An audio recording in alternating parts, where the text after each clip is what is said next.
I'm not even going to try to edit that to make it in sync. Nope, don't. Leave it. Keep it as is. Yep, perfect. Yep. Perfect. Our listeners know what this show is about. We're not here for quality. This is not quality. Only our, 11th episode, so maybe they don't. I don't even know. Yeah, I don't even know. But, what's up, guys? My phone's still going off. Oh, you know what? I should probably mute mine, too. How embarrassing. We are nailing this intro. We are nailing it. Absolutely nailing it. What's up, guys? I am Justin. And I'm Jordan. And welcome to another video game podcast. A podcast where different gamers talk about different games. And today, in honor of the May the 4th, also known as Star Wars Day, which this will actually come out a week after that day, but still, we're honoring it. May the 4th because be with you. We plan so well. Right. So I only brought it up like 2 days afterwards. I was like, hey, maybe we should do an episode in honor of. But we're talking about Star Wars Jedi Fallen Order today. Yes, we are. Dude, I really enjoyed that game. I thought it was pretty fun. Which is weird because, like, you're the multiplayer guy. I know, but I love Star Wars. I've always loved Star Wars. I mean, we've already talked about one Star Wars game. We talked about Star Wars Battlefront 2, and I thought that game was incredible. I was very excited to see a Star Wars game by EA that was not multiplayer, and that also didn't try to microtransaction you to hell. Just because no one, like, we've been wanting one for a while, and there have been, I think, like 2-3 other ones that were being made before this one, and they just got canceled or scrapped by EA because EA is all about those multiplayer games and microtransactions and all that kind of stuff. And so, like, well, they kind of threw it out there as like a, who cares? No one's gonna get it, and it ended up being awesome. And so a lot of gamers are hoping that maybe this will make EA see the light of single player games. Maybe we can finally get some more. I mean, I definitely hear you. And I just did a quick Google search here, and I wonder if it's the difference between, it looks like there's two different companies, there's two different developers that I think of when I think of EA. So there's Respawn Entertainment, who did Jedi Fallen Order, but then there looks like DICE did Star Wars Battlefront 1 and 2, and they do Battlefield. Right? So, I mean, I think it's important to recognize we're looking at two different studios, even though they're both done by EA.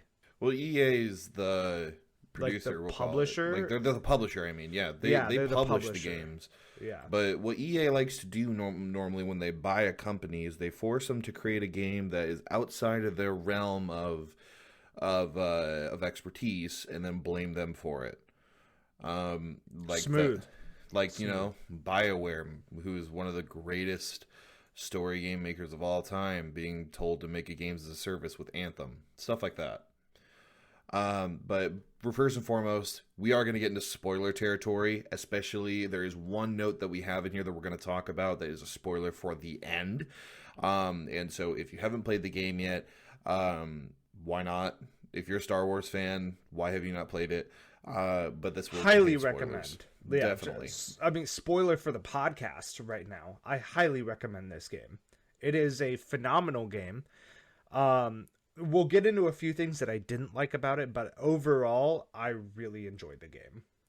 Yeah, so just kind of an idea of the premise of the game. So you play as Cal Kestis, right? And he is probably one of my favorite Star Wars characters and also one of my least favorite Star Wars characters at the same time. It's weird because... Explain yourself, yeah. Yeah, because to me, he's a little whiny, kind of childish, but I love the idea of having a Jedi that was half trained. Because the deal with Cal Kestis is he's a Jedi that's been in hiding ever since Order 66, which is the order to for all the clones to basically ambush and kill all of the Jedi. His master died during that Order 66 when he was only a Padawan, and so he never finished his training. He never got fully trained, and I love that idea for a character. It's so cool because he's better than like the average stormtrooper, but at the same time, like my favorite part about that is I don't know if you ever really paid attention to the way Cal uses his lightsaber. They purposely did it to be a mixture of more of a brutality and just swinging away at nothing, and a mixture of that and also some finesse and some movement into it like you would actually get trained to do.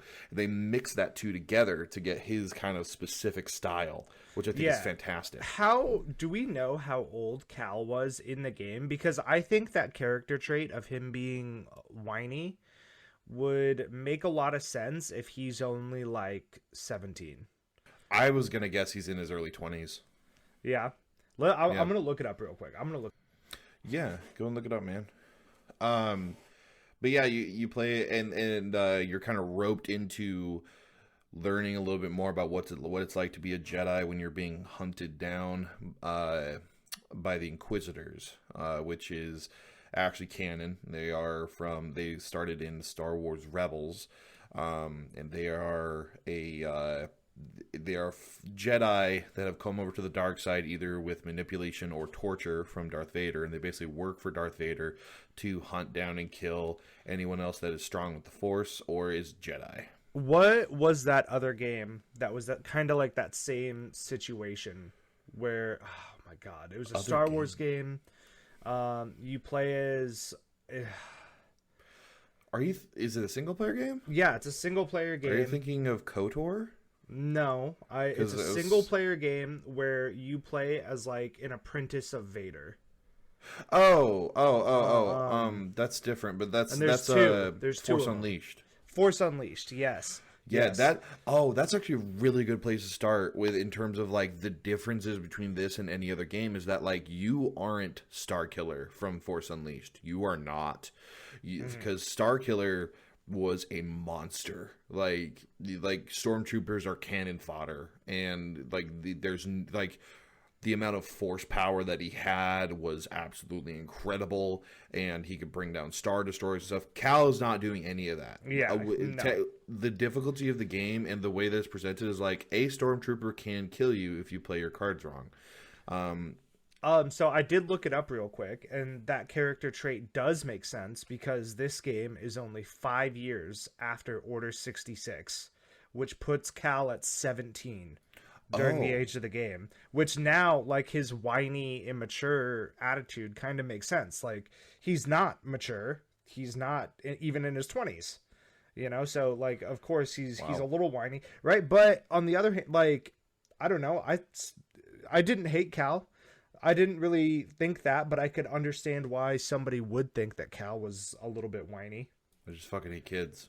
No, that actually makes a lot more sense now, and now I don't mind it just from that piece of information. I always assumed he was in his like early mid-20s. Yeah, no. He's only 17. Wow. Yeah, so like Order 66 just happened. How does the game start? Isn't he like a slave in a scrap, like on a scrap planet or something like that? Like that's what he does for just work. A junkyard? I don't think he's a slave to it. I think he's just a worker there. But doesn't he have to like escape, or is that because the Inquisitors are coming? It's because the Inquisitors came, and I think it's because he was in a desperate situation when his friend was about to fall off of something, and so he used his force power to basically slow down time and be able to give him like a soft landing and stuff. And because of that, the Inquisitors got like the force presence, and so they were sent to that location. Okay, that which started your entire escape sequence. Yes. Oh my god, dude. Oh man. The story of that game I think flowed very well. Very well.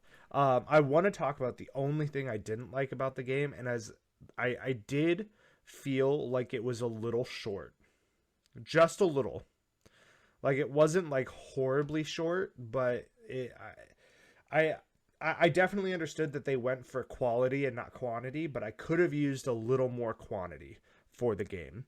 I get And that. that's something that I really hope that they do in um, what's it called? Jedi Order 2, right? Yeah, yeah. Fallen. What fuck? What's the game called again? Fallen Order. Fallen Order. Jedi Fallen Order 2. There is going to be a second one, and that's something that I really hope. It's two options: just standing or just falling. Jafallen.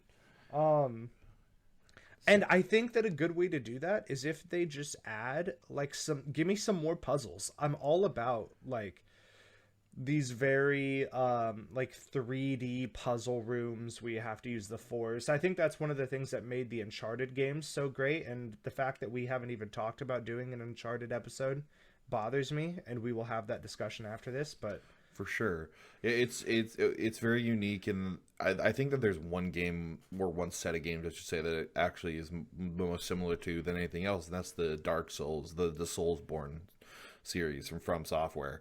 never played them. No, I've never even seen gameplay. Whoa! I have no How have you idea gotten what away that with game that? is. No idea. So I keep hearing people talk about it, and they say it's really hard, and I've never, no idea.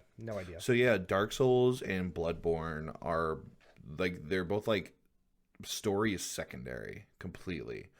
And they it's just brutal gameplay. Just imagine the same kind of gameplay you got from Jedi Fallen Order. It's just a little bit slower, more medieval style, a little bit of magic, but it's way more brutal. You can't change difficulty settings like you can in Jedi Fallen Order. And we are going to do an episode about Dark Souls eventually. I've already gotten one request for it, but we'll do it, and I'll kind of show you some more gameplay on it. It's a really cool game, and there's a whole, but basically that entire combat, pretty much everything about the combat is from Dark Souls and Bloodborne, almost everything. Okay, so, but it's clearly not as hard because No. Jedi Fallen Order was not a difficult game. At least I felt like. Unless you're playing it on Jedi Like- Grandmaster. Yeah, unless you set it on the hardest difficulty, which maybe that would have made the game feel longer for me if I played it on a harder difficulty. But then I feel like the trade-off is I'm sacrificing a lot of the story when I set the game too hard, because I'll forget like what my purpose is because I just get stuck fighting the same guy over and over and over again. So there were, And go ahead. there were four difficulty modes. There was story mode, Jedi Knight, Jedi Master, and Jedi Grandmaster. People have the general consensus that Jedi Master is the one that the developers intended you to play it on. Okay, so that's the second to hardest. Yeah, so it's tough, but Yeah. it's not impossible. But it's about on the same level as Dark Souls. So a lot of Okay. people are saying like if you're familiar with Dark Souls, play it on that. If you're not, probably do the one before it. I can't remember. I think I actually might have made the mistake of playing that game on keyboard and mouse. I think I played Jedi Fallen Order on keyboard and mouse. I played it on Xbox, so I did not have that option. Yeah, I think it was a mistake. I think I should have used a controller in retrospect. But it was like during the tutorial when they were teaching you all the controls, I was using a keyboard and mouse, and then when I realized my mistake, it was too late. Like the game became too difficult. And the game, by the way, is canon. I don't know if you knew that. It is. It's semi-canon. It's canon in the same way that like the comic books are canon. Like they're canon, but not as important. Yeah. Yeah, And yeah, so they're side stories. they are technically canon. So it does take place before A New Hope. Dude, I at some point, like, I kind of hope that for my son, I can like shield him from Star Wars long enough to where I can show him everything in order, like games included, TV shows included, So like Clone Wars and The Mandalorian and all the movies, like in chronological order, and see what he thinks of it. I hate that. I Yeah. always go order of release. I Always see. go order of release. I don't like order of release because I feel like it. Well, I could see. Okay, I understand the argument for order of release when it comes to Star Wars because of the technology gap being so huge that, like, when you see Revenge of the Sith, which I think is the best Star Wars movie, and then you go to New Hope, you're like, dude, what the fuck? Yeah, like I could by that line of logic, order of release makes sense. But I think there's something to be said when you watch the story in order and you get to see Han Solo grow up and you get to see Anakin grow up and you get to see the whole scenario. I think what you're saying makes sense, but I think that I always go in the order of which that the directors and writers intended, because there are also a lot of like, for example, there let's say that there was a character reveal from like a prequel that was supposed to be a big deal. Like I'll use R2D2. I actually just watched Phantom Menace 2 days ago. Yes, 2 days ago. So with Mariah, with my wife, and so they talked about art, like you saw an R2 unit and you're kind of doing like a, is it R2D2, is it not? And then they kind of do kind of a slow reveal, like what's the number on that one, and it's like R2D2, and like that's the way they presented it. Is supposed to be a moment of like, oh, it's R2D2, but you don't Yeah. get that if that's the first movie you watched. Yeah. But so it was my understanding, tell me if I'm wrong, but it was my understanding that George Lucas intended for Phantom Menace to be the first movie, but once there was a solid script, he realized that the technology couldn't hold.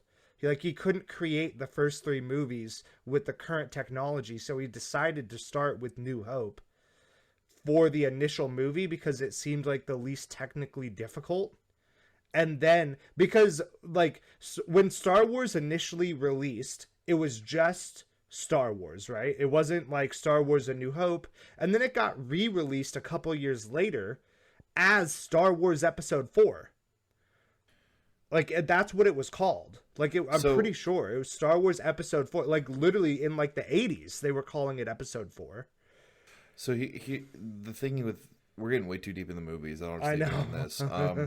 The way I see it is, even if he initially intended to do that, do you think that he released Episode 4 and then was like, okay, no one see this movie until I come out with the first three movies like 10, 20 years later? You need money. Right. So like, it would not make sense for him to release it, and even though the technology wasn't there, you don't start in the middle of your story. You still start in a part where everyone can get on board. And so I think that it's always important to start where everyone intends you to start. Last thought before we get back to the game, because we are going down a Star Wars movie rabbit hole, but let's just both agree that episodes 7, 8, and 9 they're all dog shit. And I hope that Kevin Feige, who's writing The Mandalorian, right? Or he's like there's a bunch of rumors going around that whoever is like, I think it's Kevin Feige or however you say his name, the writer for The Mandalorian. Kevin Feige. Yeah. Kevin Feige. Feige is like trying to create a world where episodes 7, 8, and 9 are not canon, like the Disney episodes. Because they're garbage. They're not good. I didn't watch them, so I don't know. You're not missing out. Actually, you have seen them. You have. It's episode 4, 5, and 6, just with better graphics. That's it. They had no creativity in making those movies. Okay. If we were to take off, I hope you understand the repercussions of everything we've said about anything Star Wars related. No one hates Star Wars more than Star Wars fans. Oh, absolutely. And they'll tear you apart for every little thing. So, I Star don't Wars care. fans, I don't care. Yeah, sorry. I was about to say sorry, but I guess we don't care. So, but try this one on for size. Eat my ass if you think 7, 8, and 9 were good movies. No, they're not.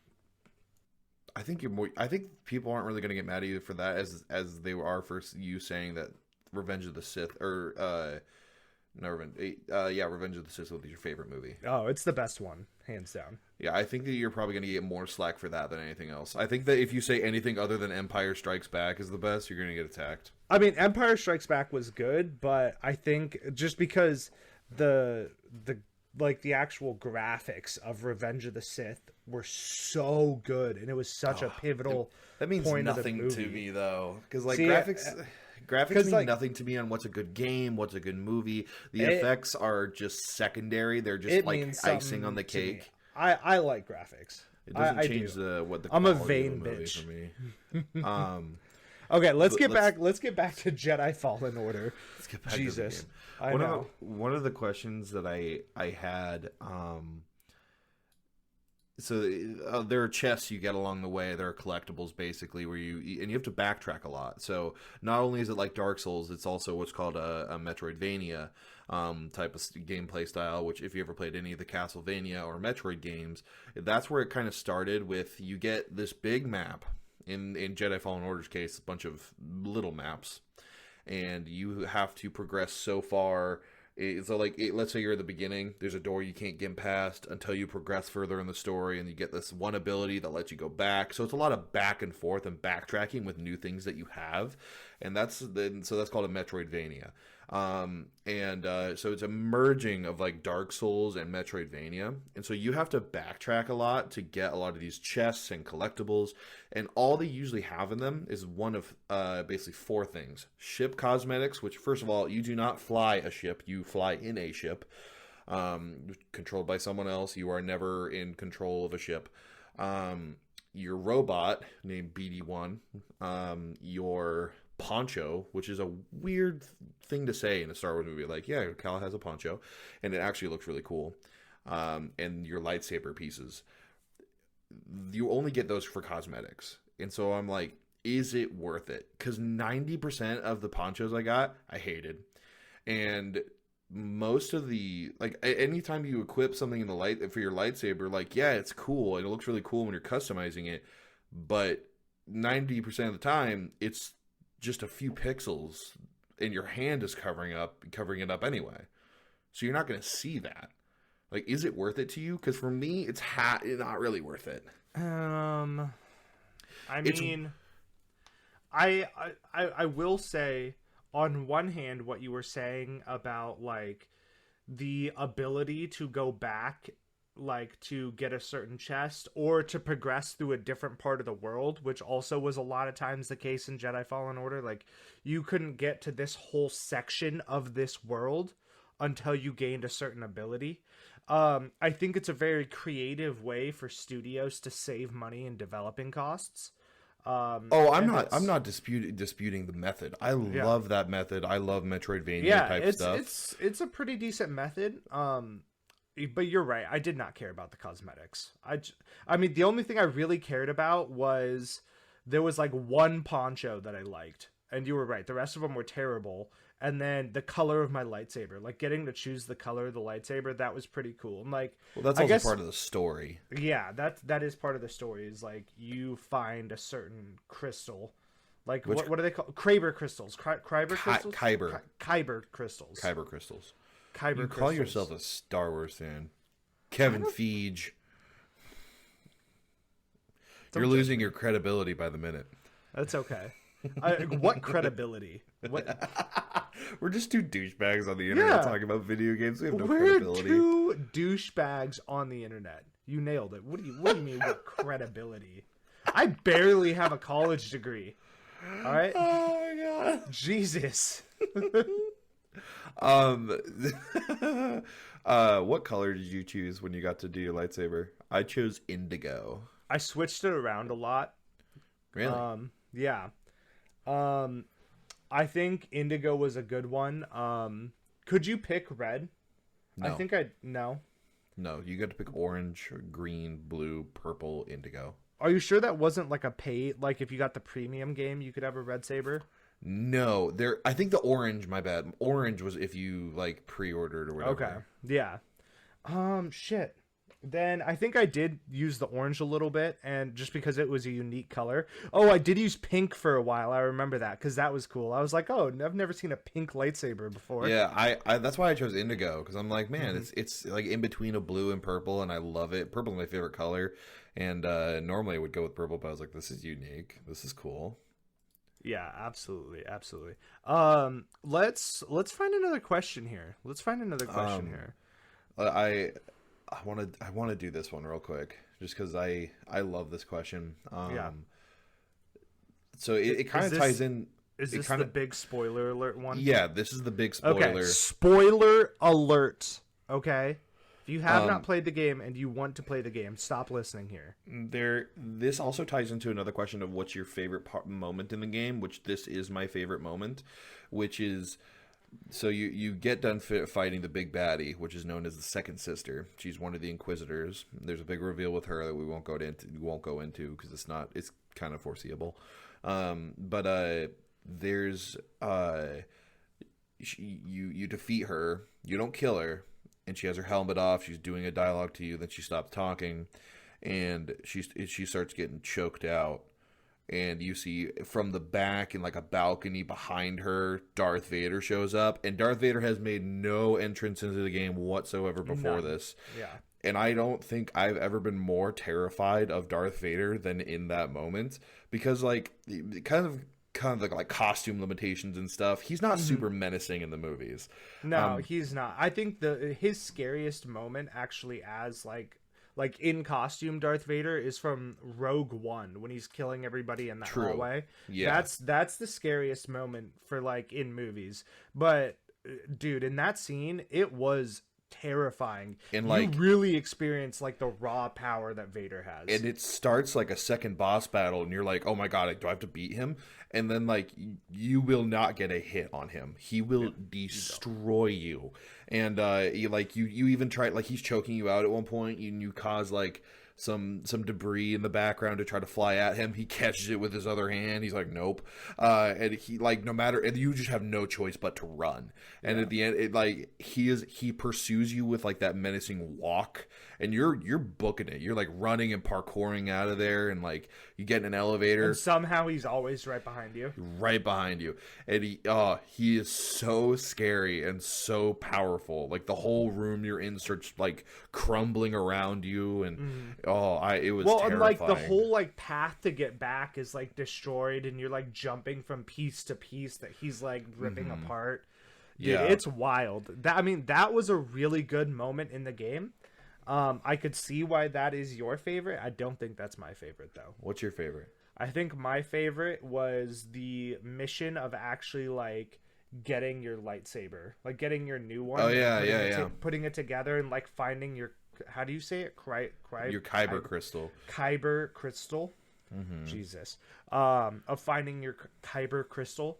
That was a really fun moment. I think like there was some heart-wrenching stuff that happens in there, and It's a very story building Yeah. mode. There's not really any enemies that you fight or any grand reveal of anything. It's just a really think- cool. It's a spiritual journey for Cal, and it's Yeah. really good.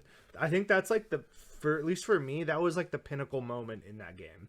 Yeah. Like that was like, it wasn't necessarily like that wasn't like the game was not all downhill from there. Like don't get me wrong, but what I am saying is like I think that was like the most pivotal point in the whole game.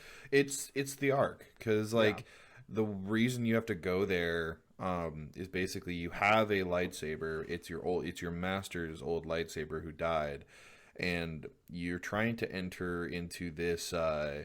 You're trying to enter into this kind of boss area on another planet, and can't remember exactly what happens, but basically you have a vision that you can't get past, which is like your guilt of not being able to save your master, and you not feeling like you're good enough to be a Jedi. And so his journey to get his Kyber crystal is his journey and his realizing of like, I am a Jedi, I need to do this, and overcoming that. And it's really cool. I mean, I don't know, man. I really enjoyed this story. I don't really remember a lot of Knights of the Old Republic, so I would say that this is probably my favorite story-based Star Wars game. It's not. Yeah. I mean, I definitely. It's not my favorite all-time Star Wars game, but it is definitely my favorite story-based Star Wars game. I would argue that it's probably the best story game to come out in the past. Maybe in the past like year or so. No, I mean, how 2 years? When did the game come out? Like 2 years ago? Like two and a half years. Yeah, like 2 years ago. I'm gonna look it up real quick. But I mean, they're working on a second one, which is awesome.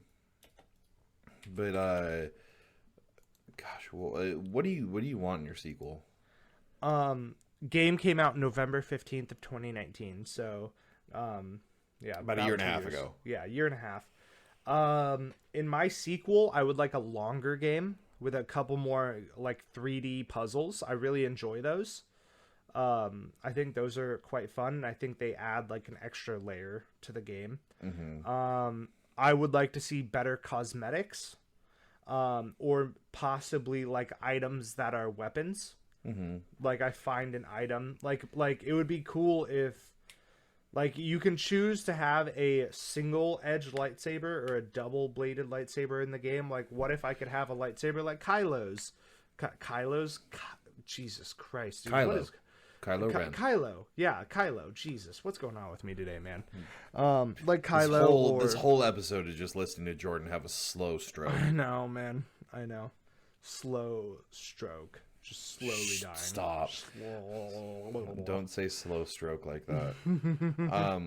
I agree with all the notes you made. I don't really care much about the length. I thought the length was nice. I don't need a game to be super long to get my money's worth. I just need it to be a worthwhile experience.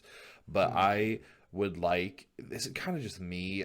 I like playing really big badasses in games. And I think that instead of just picking up right where we left off, I'd like to see a gap in skill similar to Empire Strikes Back versus Return of the Jedi. Because like at the end of that movie, he's still trying to get his bearings on being a Jedi and all that kind of stuff. And at the beginning of Return of the Jedi, Luke is like doing Jedi mind tricks on people right away, and he's all black and like he's more of a badass. And I want that. I want Cal to be that, and so I wouldn't mind a somewhat significant, like maybe a 2-3 year time jump to have Cal be trained to become that. I could see that, but then I also feel like that would be a really good story for a game, is like having him turn into that badass. Because like at the end of Jedi Fallen Order, you still do not get the feeling that Cal is like a full-fledged like Jedi master. He's not. Yeah, no, I don't think he needs to be a Jedi Master. I'm just saying I want him to be like an Obi-Wan Kenobi level. You know what I mean? Like he's not quite masterful yet until he's a little bit older, but I'd like to see him still be like I want him to be more confident in his skills as a Jedi. I'd like to see just a perspective change with him. I'd like to see him a little bit more matured up right away and much more confident in his skills. I could see that, yeah. I could see that. Just kind of get rid of the little bit of the whiny attitude he had.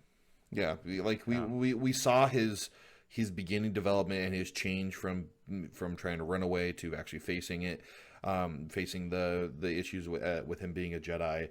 And now I want to see him like fully embrace the idea of like, I'm a Jedi. I have the Force. I'm very confident in these Force skills. And I really hope every power we've gained in the first one, we already have in the second one. Because, like, there have been games that try to pull that bull where, like, for no explicable reason. You have to, like, unlock the same powers, have to unlock the exact same the power. same fucking timeline. Right. Like, and I'm like, no, you make already any got sense. that. Yeah. Yeah. Because they do that for, like, every Metroid game. Like, oh, I got a bomb in this. And then at the beginning of the next game, they're like, your suit has taken damage. You have none of your upgrades now. It's like, fuck you. You're like, God damn it. All right. Well, I mean, I don't really know if I have anything left to say on the game. Justin, do you have any last words that you want to throw in? I mean, I thought it was final question. Did we just turn this into a mini episode? Did we? Oh, I mean, no. We're only going on for 35 minutes now. Okay. If we'd call it here, it'll be a mini. I mean, that's all right with me. Because like I don't really know how much I have left to say about the game. You know, there was no multiplayer to talk about, so but I mean that's not a bad thing. You know, I don't feel like the game should have had multiplayer. Well, let's answer this question before. Let's answer two more Okay. questions, okay? Okay, two more questions. Do you think Cal should be in a? We will see Cal in a non-video game way since it is technically canon. My answer is yes, but not in the movies. I think you would see him, if anywhere else, in comic books.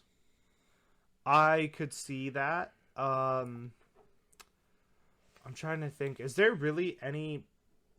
Yeah, I mean, there's not really any opportunity for him to show up in movie or TV shows, right? Because it would be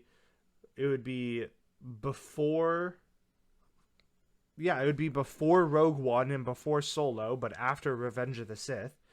So it's too early for even like the animated shows. It's both too early and too late for him to be interjected in a healthy way, unless they made another Star Wars like TV series, something that was happening at the same time of the main. Oh, movies. he could show up in Obi-Wan, the Obi-Wan movie or TV show cool. that's coming out. Yeah, that would be really cannot wait for that. That would be awesome. Ewan McGregor's Obi-Wan Kenobi is my favorite character, period. Specifically, Ewan McGregor's Obi-Wan Kenobi. He's my favorite character in all of Star Wars. And I think Ewan McGregor is a phenomenal actor, and I cannot wait to see him back in the role. It'll be great. And also, it'll be great to see Christian Hayden. I don't remember what his name is. But the guy that played Anakin back. I did like him. Why? What do you mean, why? Dude, his dialogue was so bad. I thought I liked him. I mean, can't you see this? The Emperor is evil. Him. From my point of view, the Jedi are evil. But that wasn't his fault. That was the writing. That's fair. That's fair. Not his fault. He did a phenomenal job acting, and you saw the change in him. Like I really appreciated that. Yeah, the writing, I the guess. dialogue was not that good, but I wouldn't. You can still deliver lines better. Like Ewan McGregor got really crappy lines too, but he delivered them in a good way. I don't think that he was on the same level. Like I don't think anything will ever beat the I hate you. Like, oh, it's so bad. That wasn't the best, but I feel like you're ignoring like the bread and butter, like him and Padme. Like I believed it 100%. I thought he was cringy. I mean, I don't know.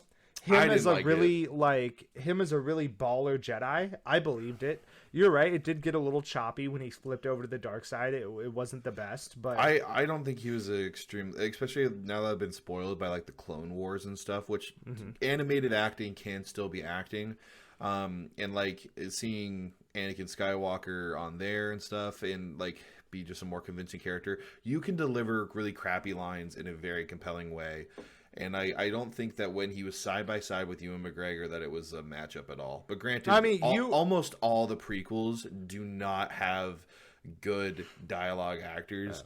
The only ones I think are of worth were Ewan McGregor and Liam Neeson in Phantom Menace. You didn't buy the guy that plays Boba Fett? Or is there Jango Fett? You didn't. I kind of bought Jango Fett. I believed it. Yeah, he just wasn't as big of a deal, though. Yeah, and Mace Windu. I mean, I liked Mace Windu. Samuel L. Jackson. That one, he was that great. one I'll give you 100%. He's probably like he's actually my favorite Jedi.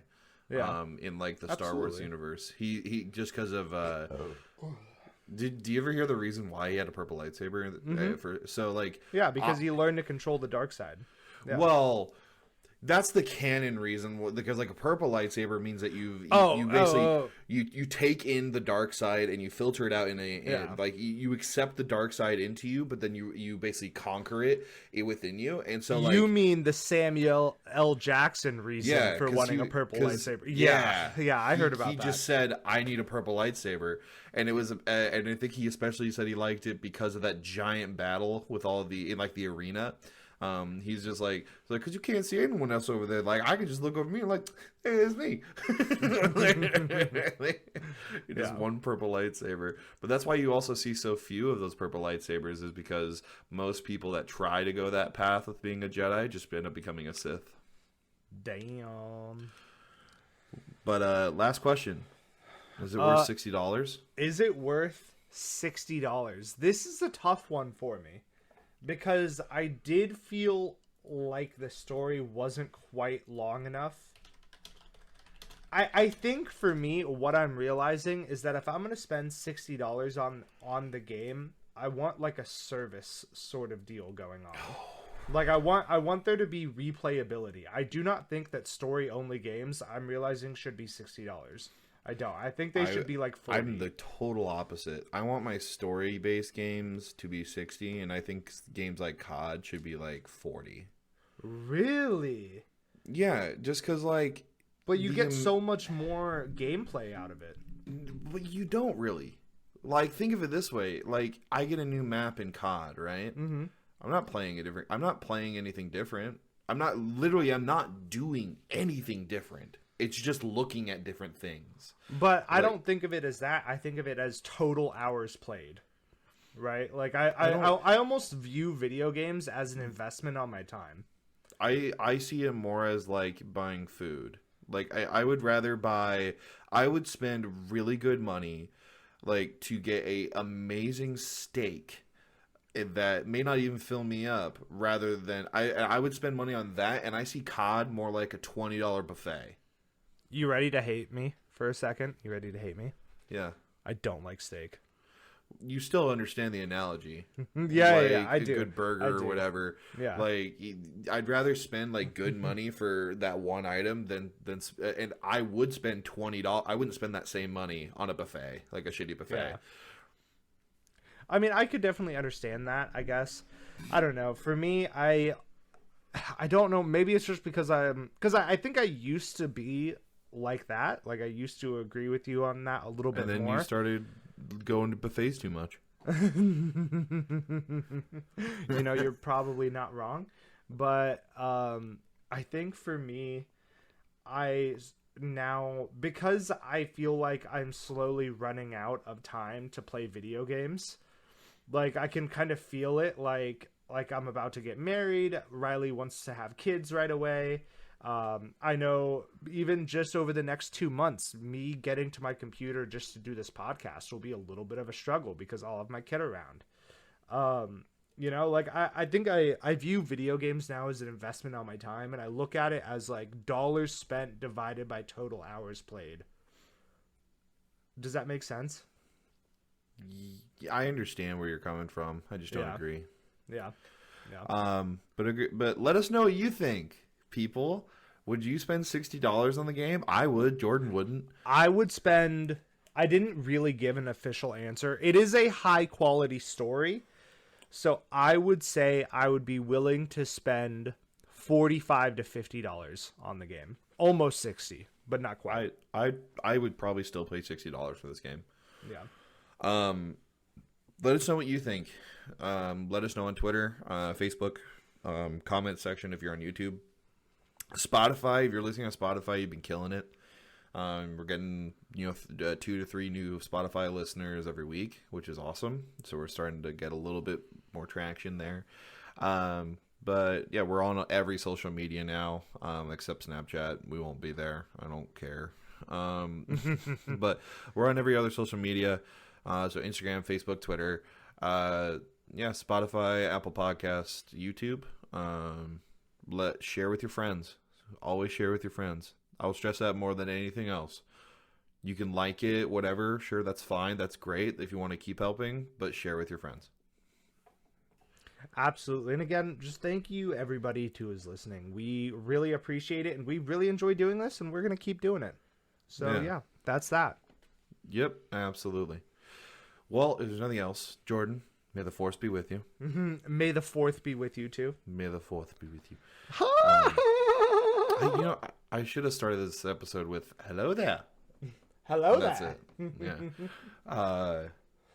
But yeah, well, if Jordan, you have anything else? No, man, it was a good game. Definitely play it. It's almost worth full price. I think Justin would say full price. I think I would say close. So it's definitely a fun one. Highly recommend. All right. Well, then that's it. We're done. Leave. Bye. Bye everyone.